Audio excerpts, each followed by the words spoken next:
Welcome back, chemists. In this video, we will focus on the meaning behind a polar and a nonpolar molecule.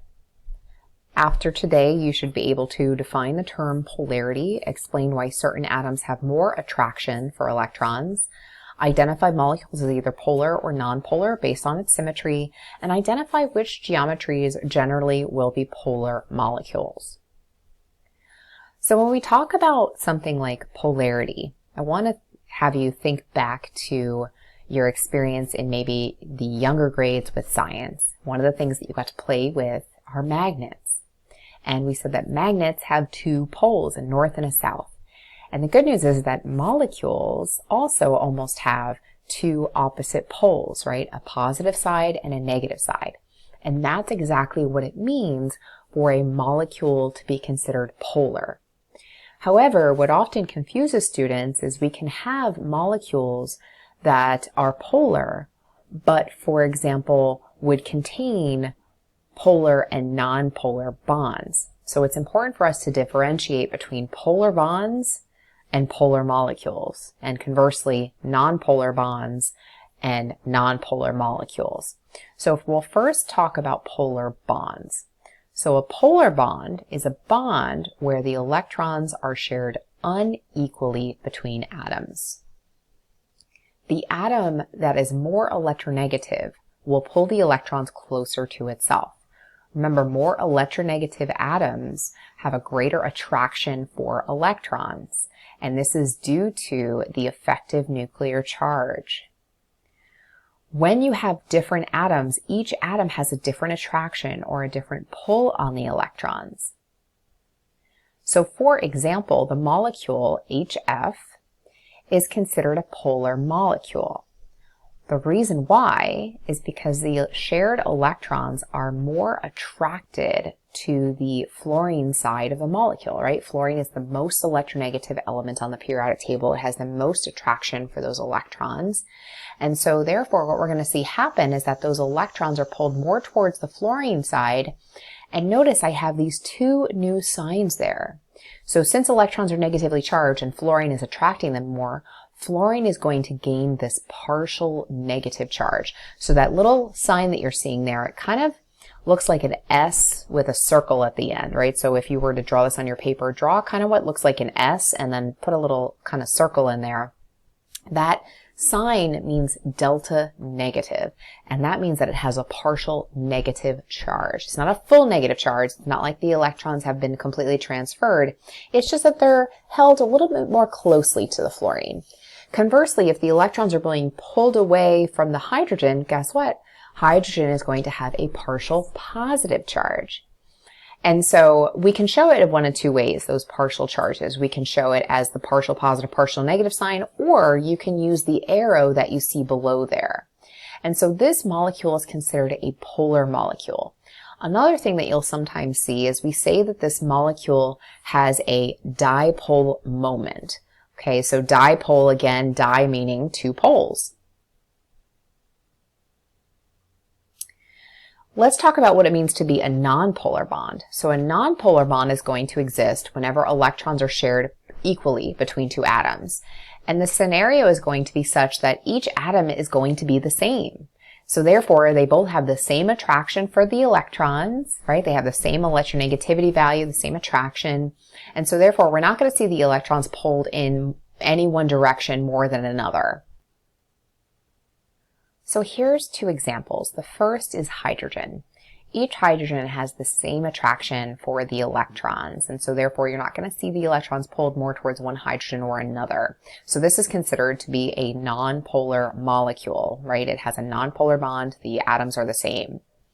In CCl4, this is a little tricky for students when they look at something like this because they seem to think that for some reason the chlorines are going to pull those electrons closer to themselves so that maybe we're going to see a partial charge on any of these chlorines. Well, in fact, that is not the case. All atoms surrounding the carbon are the same. So what we see is that while this chlorine is pulling in this direction, and this chlorine is pulling in that direction, and this chlorine is pulling in that direction, and this one's pulling in that direction, all of these are canceling each other out. So this is a case where the bonds are all polar, but the molecule itself is nonpolar. And it's because all of these electrons are going to be pulling in different areas and they cancel each other out as a result. There's no, what we say, net dipole in this case. To determine if a molecule is polar, here is a very helpful flow chart. So first question is it polar or nonpolar? So you have to look to see on the central atom, are there different electron domains on the central atom, or are they the same electron domains in the central atom? So if they're the same electron domains, then that makes it really simple, automatically nonpolar.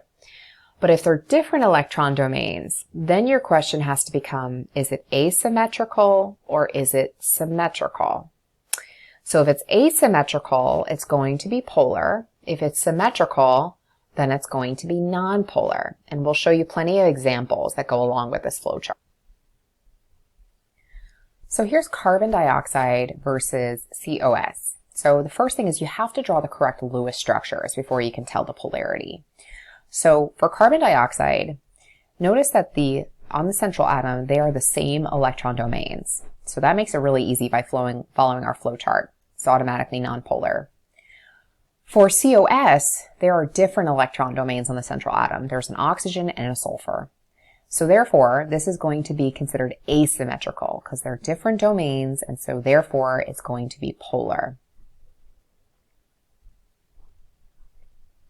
Let's look at water versus ammonia. So in the case of water, again, if we were following our flow chart, we would say, okay, there are different domains on that central atom, right, for the water.